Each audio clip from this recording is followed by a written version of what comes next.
السلام علیکم ورحمۃ اللہ وبرکاتہ۔ حضور اکرم صلی اللہ علیہ وسلم کی ایک پیاری سی حدیث ذکر کے تعلق سے میں آپ کو سنانے جا رہا ہوں، اور اس کے ساتھ ساتھ وہ 7 باتیں جو ہمیں اپنی زندگی میں اپنی لائف کو بنانے کے لیے اور اپنی زندگی کے حالات کو بہترین کرنے کے لیے ان 7 باتوں کو ہمیں ضرور یاد رکھنا چاہیے، اور اپنے ذہن میں اور اپنے دل میں ان باتوں کو نقش کر لینا چاہیے اور لکھ لینا چاہیے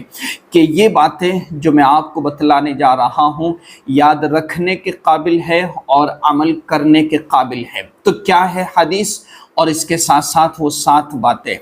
حضور اکرم صلی اللہ علیہ وسلم کا ارشاد ہے کہ اللہ کا ذکر ایسی کثرت سے کیا کرو کہ لوگ مجنون کہنے لگے، پاگل کہنے لگے، اور دوسری حدیث میں ہے کہ ایسا ذکر کرو کہ منافق لوگ تمہیں ریاکار کہنے لگے۔ پیاری سی حدیث ہے۔ کیا فرمایا کہ اللہ تبارک و تعالیٰ کا ذکر اتنی کثرت کے ساتھ اور اتنا ذکر کرو کہ لوگ تمہیں مجنون کہنے لگے، پاگل کہنے لگے کہ تم بیوقوف ہو، تم پاگل ہو، اتنا ذکر کرتے ہو، اتنا اللہ اللہ کرتے ہو، یہاں تک تمہیں لوگ کہنے لگے۔ تو اللہ کا اتنا ذکر کرو کہ لوگ چاہے کچھ بھی کہے، ایک تو یہ، اور دوسرا یہ کہ اللہ کا اتنا ذکر کرو کہ لوگ تمہیں مجنون کہنے لگے کہ تم پاگل ہو گئے ہو، اس طرح تمہیں کہنے لگے، اتنا اللہ کا ذکر کرو۔ اور دوسری بات کیا ارشاد فرمائی کہ اتنا ذکر کرو، دوسری حدیث میں تذکرہ ہے کہ اتنا ذکر کرو کہ منافق لوگ تمہیں ریاکار کہنے لگے۔ کیا خوبصورت حدیث ہے کہ جو منافق ہے ظاہری اعتبار سے اپنے آپ کو مسلمان، ایمان والا، مومن، مسلمانوں کی فہرست میں اپنا آپ کو شمار کرتے ہیں، لیکن اندرونی اعتبار سے نہ اللہ کی محبت ہے، نہ اللہ کے رسول کی محبت ہے، اور نہ ان کی زندگیوں کے اندر نیک اعمال ہے، بس ظاہری اعتبار سے دکھلاوا کر لیا۔ منافق لوگ جب تمہیں ریاکار کہنے لگے، اتنا اللہ کا ذکر کر، اتنا اللہ کا ذکر کرو، تو ظاہر سی بات ہے جب ہم ایک متقی پرہیزگار آدمی اللہ کا ذکر کثرت سے کرے گا،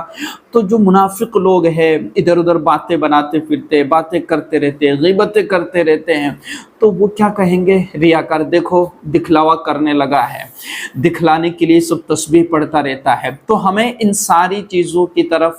کوئی توجہ نہیں دینا ہے، ہمارا دھیان ان کی طرف بالکل نہ جائے، اور اگر جائے تو اگنور کریں، لیکن ہم اپنا ذکر نہ چھوڑے اور اللہ کو کثرت سے یاد کریں۔ لوگ اگر ریاکار کہے تو کہنے دیا جائے، دل کا حال ہمیں معلوم ہے یا اللہ کو معلوم ہے، اس کے علاوہ تیسرے کو معلوم نہیں ہوتا۔ ہماری نیت کیا ہے وہ صرف ہمیں معلوم ہے اور اللہ کو معلوم ہے، اس کے علاوہ کسی کو معلوم نہیں۔ تو لوگ کچھ بھی کہیں، ہمیں اللہ کے ذکر کرنے سے مطلب ہے، اور اللہ کے ذکر میں ہماری خوشی ہے اور اللہ کی رضا ہے۔ اچھا، آئیے وہ 8 باتیں کون سی ہیں جو ہمیں یاد رکھنا چاہیے اور یاد رکھنے کے قابل ہے اور عمل کرنے کے قابل ہے، جو ہماری زندگی کو پرسکون بنانے میں یہ باتیں ہمارے لیے بہت اہم ہو سکتی ہے۔ کیا ہے باتیں؟ یہ باتیں کن کی لکھی ہوئی ہے؟ حافظ ابن حجر رحمۃ اللہ علیہ نے لکھا ہے کہ حضرت عثمان غنی رضی اللہ تعالیٰ عنہ سے قرآن پاک کے ارشاد وَكَانَ تَحْتَهُ كَنْزٌ لَهُمَا میں، یعنی یہ قرآن پاک کی آیت تھی، اس کے تحت کچھ باتیں لکھی ہوئی تھی۔ اس آیت کے تحت کچھ باتیں ایک سونے کی تختی پر لکھی ہوئی تھی۔ یہ 7 باتیں یہ ہے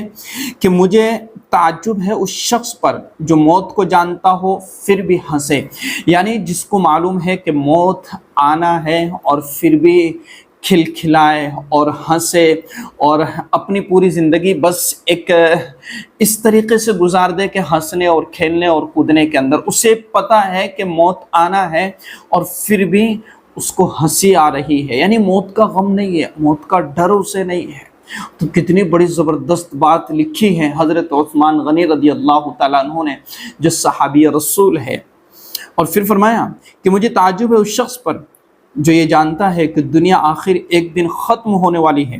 پھر بھی اس میں رغبت کرے، یعنی دنیا ختم ہونے والی ہے اور اسے یقین بھی ہے، مانتا بھی ہے، جانتا بھی ہے، اور کئی لوگ اس کے سامنے دنیا سے چلے بھی گئے، اس کو پتہ ہے کہ دنیا جائے گی اور دنیا ختم ہوگی، لیکن پھر بھی اس کے بعد بھی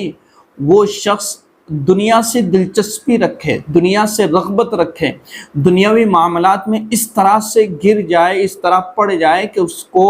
اللہ کے احکامات کا بھی علم نہیں ہے، نماز، روزے، زکوٰۃ، حج کا بھی علم نہیں ہے، دنیا سے اتنی دلچسپی ہو گئی۔ تیسری بات ارشاد فرمائی، مجھے تعجب ہے اس شخص پر جو یہ جانتا ہو کہ ہر چیز مقدر سے ہے، پھر بھی کسی چیز کے جاتے رہنے پر افسوس کرے۔ کیا بات ارشاد فرمائی کہ معلوم ہے کہ ہر چیز مقدر سے ہے اور ہر چیز تقدیر میں اور مقدر میں ہے، لیکن پھر بھی کسی چیز کے چلے جانے سے، کسی چیز کے ختم ہو جانے سے یا کسی چیز کے نہ ہونے سے وہ افسوس کرتا ہے۔ میرے بھائی، جب چیز اور کوئی بھی چیز جو اللہ تبارک و تعالیٰ نے ہمیں دینی ہوتی ہے وہ مقدر میں لکھی ہوتی ہے، تقدیر میں لکھی ہوتی ہے، اور جب ہمیں معلوم ہے کہ ہر چیز مقدر میں ہے تو پھر اس کے ختم ہونے سے یا اس کے چلے جانے سے افسوس کرنے سے کوئی فائدہ نہیں۔ ہاں، فطرتی اعتبار سے انسان کے دل میں ضرور افسوس ہوتا ہے، لیکن جو چیز مقدر میں ہے وہ چیز اس سے مل کے رہے گی، اور جو چیز مقدر میں نہیں ہے وہ اس کے پاس نہیں ہوگی۔ تو بڑے پیارے جملے ارشاد فرمائے، اور پھر فرمایا کہ مجھے تعجب ہے اس شخص پر جس کو آخرت میں حساب کا یقین ہو پھر بھی مال جمع کرے۔ یعنی کیا ارشاد فرمایا حضرت عثمان غنی رضی اللہ تعالیٰ عنہ نے کہ مجھے تعجب ہے اس شخص پر کہ جس کو آخرت میں حساب پر یقین ہے کہ حساب ہوگا، اور مجھے حساب دینا اپنی زندگی کے لمحے کا، ہر چیز کا، اور پھر بھی وہ اپنے مال کو جمع کر کے رکھے۔ کیا پتہ چلتا ہے کہ مال زیادہ ہمیں جمع کرنے کی ضرورت نہیں ہے، بلکہ ہمیں اپنے حساب پر نظر رکھنا ہے کہ اگر مال زیادہ ہوگا تو پھر حساب بھی اتنا ہی کٹھن ہوگا۔ مال جتنا زیادہ جمع کریں گے اتنے ہی زیادہ کٹھن سوالات ہوں گے۔ اس لیے مال سے محبت نہ ہو، بس مال کو ایک ضرورت سمجھے اور ضرورت پوری کرنے کے بقدر ہی اللہ سے ہم طلب کریں، تاکہ آخرت میں ہمارا حساب کتاب بھی جلدی ہو جائے۔ یعنی کیا ہے کہ مال جمع کر کے رکھنا، اس کی زکوٰۃ نہ دینا، اس کا صدقہ نہ نکالنا، کسی کا حق ادا نہ کرنا،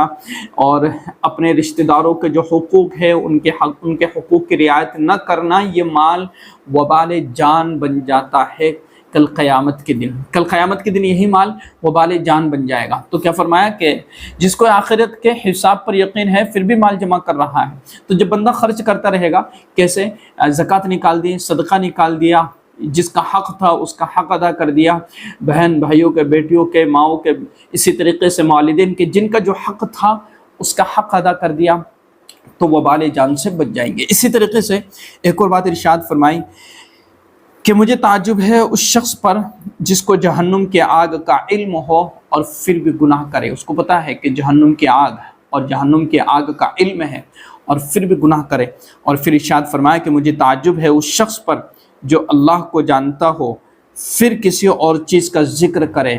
اللہ کو جانتا ہے، اللہ کو مانتا ہے، اللہ پر ایمان رکھتا ہے، تو اللہ کا ذکر نہیں کرتا، بلکہ لوگوں کا تذکرہ کرتا اپنی زبان پر، دنیا، مال، دولت، اپنی دکان، اپنا کاروبار، یا پھر کسی اور کی تعریف، کسی اور کے کلمات، الحمدللہ، سبحان اللہ، اللہ اکبر، الحمدللہ، یہ تو اس کی زبان پر بھول سے بھی نہیں آتے۔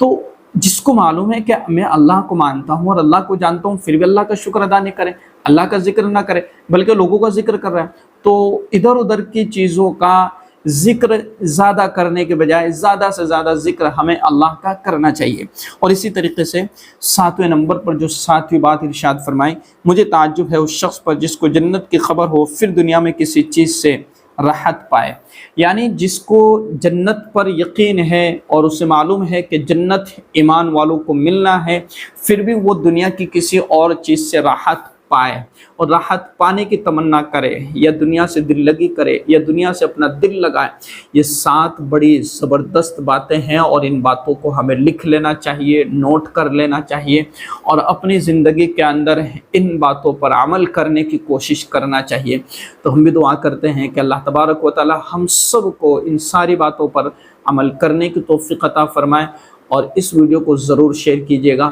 تاکہ لوگوں کو یہ باتیں سمجھ میں آ جائیں، اور اس چینل کو ضرور سبسکرائب کیجیے گا۔ السلام علیکم ورحمۃ اللہ وبرکاتہ۔